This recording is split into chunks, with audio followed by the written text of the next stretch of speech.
तुमको वो सब सर तो तुमको बताया नहीं था? बताया, कोई मकान भी नहीं दे रहा, क्या हाँ करूं? तो वो तो तुम्हारा प्रश्न है ना। अब लेके कहीं बाहर जाओ, कोई ले ले। अभी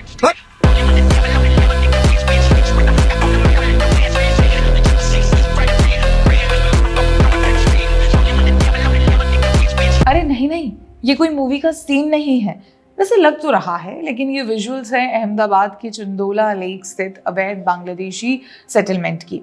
50 बुलडोजर्स, 50 डंपर्स और 2000 पुलिस वालों के साथ अहमदाबाद म्यूनिसिपल कॉरपोरेशन और गुजरात पुलिस का ये डिमोलिशन ड्राइव भारत का सबसे बड़ा बुलडोजर ड्राइव कहा जा रहा है। लिबरल्स परेशान है, ह्यूमन राइट्स की गुहार लगा रहे हैं, लोकल्स खुशी मना रहे हैं, वहीं इलीगल बांग्लादेशी पूछ रहे हैं कि अब जाएं कहां, जाएं कहां। सवाल जटिल है, भाड़ में जा सकते हो।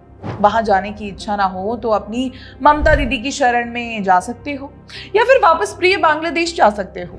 आपको आजादी इसलिए दिलाई थी कि आप अपने देश में शांति से रह सकें, भारत में इलीगल तरीके से आकर भारत के रिसोर्सेज को डिप्लीट ना करें। पहलगाम में हुए आतंकी हमले के बाद गुजरात पुलिस ने पहले से ही जारी एक्शन को और इंटेंसिफाई कर दिया। 29 अप्रैल के दिन 2000 police person state reserve police की 20 कंपनियों ने 50 टीम मोबिलाइज कर सियासत नगर और बंगाली वास क्षेत्र में 2000 से ज्यादा झुग्गियों को डिमोलिश कर दिया था। ऐसी खबरें हैं कि 6000 से ज्यादा इलीगल बांग्लादेशी बंगाली वास और सियासत नगर में रहते थे और ममता दीदी के पश्चिम बंगाल के रास्ते भारत में एंट्री लेकर फिर वहां से नई आइडेंटिटी वगैरह लेकर अहमदाबाद पहुंचे थे।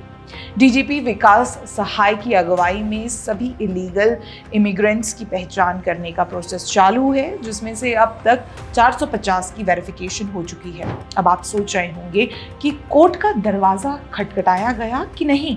जी बिल्कुल खटखटाया गया था, लेकिन गुजरात हाई कोर्ट ने इन इलीगल बांग्लादेशियों को कोई भी राहत देने से मना कर दिया। पेटिशन करने वालों का दावा था कि सरकार बिना किसी नोटिस के घरों को डिमोलिश कर रही है और ये अनरीजनेबल, इलीगल और आर्बिट्री हैं। लेकिन ये बस्तियां चंदोला लेक के ड्रेवलिंग्स पर होने के कारण section 37 of the land revenue code का उल्लंघन है और कोर्ट ने भी पेटिशनर्स को इलीगल इंक्रोचर्स करार दिया। लेकिन अब ये मामला केवल इलीगल इमिग्रेंट्स का नहीं बल्कि नेशनल सिक्योरिटी का है, क्रिमिनल हब को टैकल करने का है।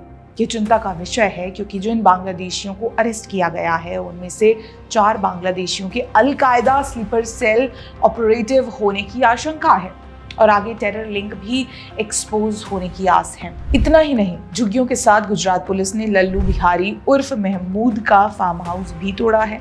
रिपोर्ट्स के अनुसार महमूद और उसका बेटा फर्जी रेंट एग्रीमेंट बनाते थे, इलीगल लोन का रैकेट चलाते थे। बांग्लादेशियों के सेटलमेंट में प्रोस्टिट्यूशन रिंग, देसी दारू का इलीगल गोदाम, ड्रग्स का रिंग और कई ऐसे क्रिमिनल एक्टिविटीज के प्रूफ पुलिस को मिले हैं।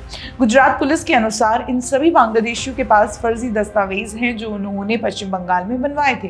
सभी घुसपैठ बांग्लादेशियों को आइडेंटिफाई कर डिपोर्ट करने का प्रोसेस गुजरात सरकार ने शुरू कर दिया है। बता दें कि 2009 में भी इसी क्षेत्र में एक डेमोलिशन ड्राइव चलाया गया था, लेकिन इस स्तर पर नहीं। सुप्रीम कोर्ट ने भी लेक एरिया में इंक्रोचमेंट के खिलाफ ऑर्डर दिया था, तो इन इलीगल इमिग्रेंट्स को सुप्रीम कोर्ट से कोई राहत मिलना लगभग नामुमकिन है। भारत में अलग अलग क्षेत्रों में कई ऐसे इलीगल सेटलमेंट्स हैं, तो इसमें जिम्मेदार कौन है? क्या ममता बनर्जी अहमदाबाद में बरामद हुए इन इलीगल डॉक्यूमेंट्स जो बांग्लादेश में बनाए गए थे इसकी कोई जिम्मेदारी लेंगी? अब समय है कि हर राज्य सरकार ऐसे क्षेत्रों को आइडेंटिफाई करे और गुजरात सरकार की लीड फॉलो करते हुए अपनी जमीन, अपने रिसोर्सेज वापस ले। ऐसा करने से उस शहर की क्राइम रेट में भी फर्क पड़ेगा, क्योंकि दिल्ली हो या अहमदाबाद, इन क्षेत्रों में क्रिमिनल एक्टिविटीज कितनी होती हैं ये हम सभी जानते हैं। और क्या मेजर्स लिए जा सकते हैं, हमें कमेंट करके ज़रूर बताइएगा। वीडियो पसंद आए तो लाइक, शेयर एंड सब्सक्राइब करना ना भूलें। धन्यवाद।